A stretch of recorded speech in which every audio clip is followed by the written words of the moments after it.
Tyler, welcome back to BYU Sports Nation. What's up, Tyler? Thanks, Spencer. Thanks, Jerem. Good to have you back, man. We have a commercial coming out soon, the three of us. And your acting skills are, woo. Thanks. Yeah, I've worked really hard on them. I think your jump shot's better than your acting game, though. I'm just gonna. Oh, wow. Hopefully it turns out okay. Now, my jump shot is better than my acting game because I'm just terrible at both. We've seen it. You've been really hard on yourself today. Whatever, man. It's about Tyler. Let's go. Okay. Well, we've seen the commercial. We'll show it to you later. It's good. Sweet. It's good. Okay. You did well. I was worried. No, you weren't. Awesome. Tyler Haws with us on BYU Sports Nation. It is BYU Basketball Media Day. Here we are, October 2nd. You look back at the last game you played in March, the NCAA tournament. You've had a long offseason to train and get better. What was your number one focus to individually get better during this time off? I don't know if I can pinpoint it to one specific thing, but I tried to drop a little weight, actually. You, LeBron, and Carmelo, right? Yeah, I guess it's kind of the trend. Yeah. I might as well follow those guys. But I did lose a little bit of weight. I'm trying to improve a little bit defensively, get a little bit quicker. And then I tried to improve my range, try and shoot a few more three-pointers this year. And so those were a few big things this offseason. Okay. So what weight to weight? How much weight did you drop? About 7 or 8 pounds. Okay. Yeah, I'm down around 190 pounds. So what kind of difference does that actually make on the basketball court? I mean, I feel like my endurance is better. I feel like just laterally on defense, I'm a little bit quicker. But I guess time will tell with that. The season's still a month away. There's still a lot to improve on. Got to stay healthy too. So. TMZ also says that if you lose weight, you look better when you act and you're on camera. So is that true? I haven't even heard that. Wow. I think that was the secret. You're weird. You have a mid-range jump shot. That's like a dead thing in basketball, the mid-range jump shot. When did you decide, you know what, I'm going to have this part of my game that most other people don't have? You know, it's interesting. My church that I grew up playing in isn't a full-size court. Mm-hmm. It's cut off on the sideline. And my dad and I call it a mid-range shooter gym. And so I grew up just working on, those simple down screen and curls to that junction area. And I don't know, I just grew up doing that and fell in love with that shot and felt like it was really good for my game. And my grandpa always encouraged me to work on that pull-up jumper, and that's what was going to make me a good player. And so I really tried hard to focus on that growing up, and it's just part of my game now. If we speak straightforward, offense wasn't necessarily a problem for BYU basketball last year. You scored a ton of points. You went into the century mark more than a few times. But the emphasis from your coaches and from you told us earlier, we want to get better as a team defensively.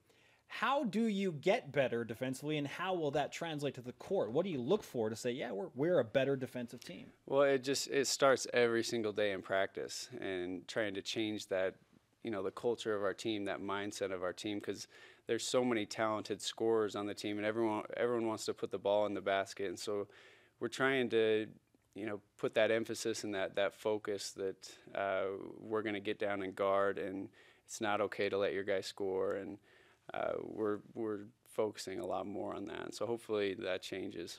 Does that mean more man-to-man defense? Is that what you're getting at? Mm-hmm. Like on ball, I'm going to stop my defender? Sure. My offense play? For sure. No, we got to have pride personally, that one-on-one defense, but also trusting the guy behind you and trusting your rotations and all those little things that make a really good team defense.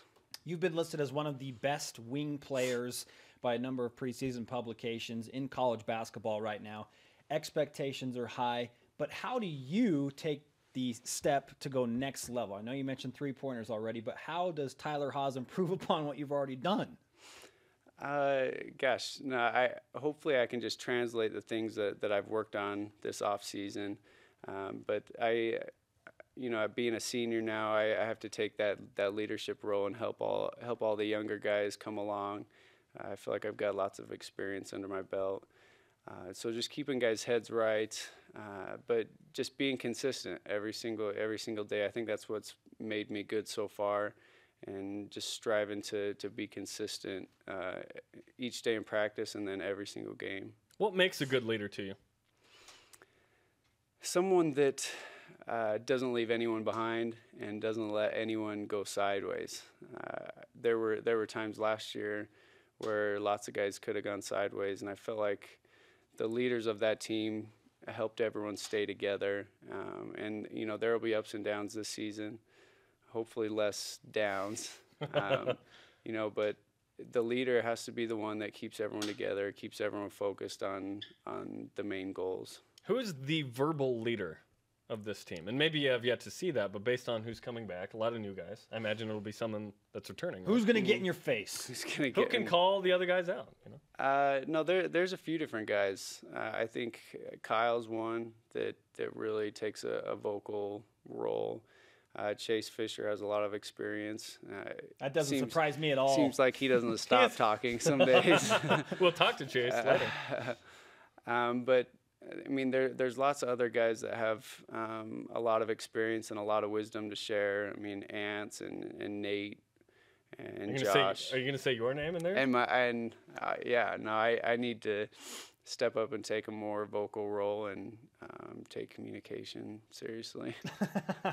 Tyler Haws with us on BYU Sports Nation. We appreciate the honesty and the straightforward response right there. Yeah. How do you do that? How do you take more of a vocal role when it's not maybe your style? Yeah, no, it's a tough thing sometimes. I think I just need to force myself to say what I'm thinking, because I see the game pretty well. I feel like I have a pretty good basketball IQ, and so just helping guys improve each day and talking about the little things with them can go a long way, I think.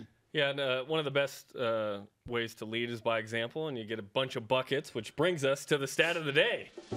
It's the BYU Sports Nation stat of the day. You like this music? Yeah, that's sweet. 656. You need 656 points to pass Jimmer Fredette for the most in BYU history.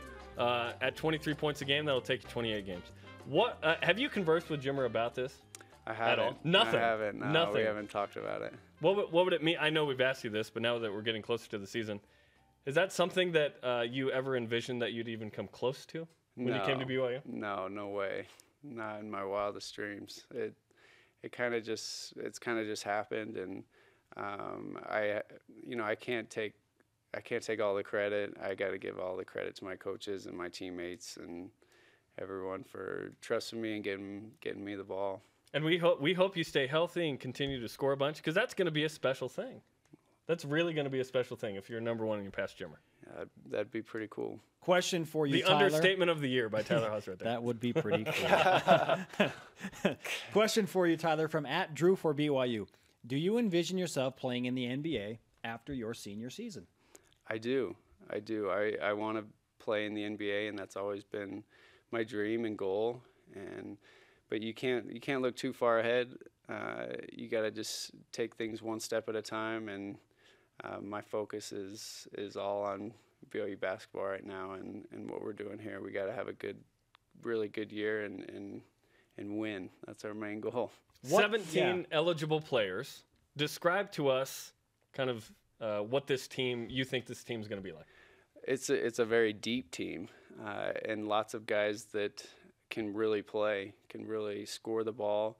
And so practices already, I mean, are really competitive, and pickup ball is really competitive. And guys are competing. Guys want to play and be a part of this thing. And so I've noticed just a different energy in the stuff that we've been doing already, and I fully expect that to translate to the court. Winning clearly makes everything better. And so how much winning will it take for this to qualify as a good or successful season? Coach Rose, he came and told us the other day that our main goal, our one goal is to win. And we want to win every tournament we play in. We want to win our conference championship, and we want to go as far as we've ever gone in the tournament. And so our goal is to win, and we want to do that. You have a lot of notable games on the schedule. Maui is going to be fantastic. Those games are going to be awesome. San Diego State, what's up? We have a picture of you and Kawhi Leonard in this building on a BYU Sports Nation or something as a freshman. But in December, you host Utah, Stanford, UMass, Gonzaga.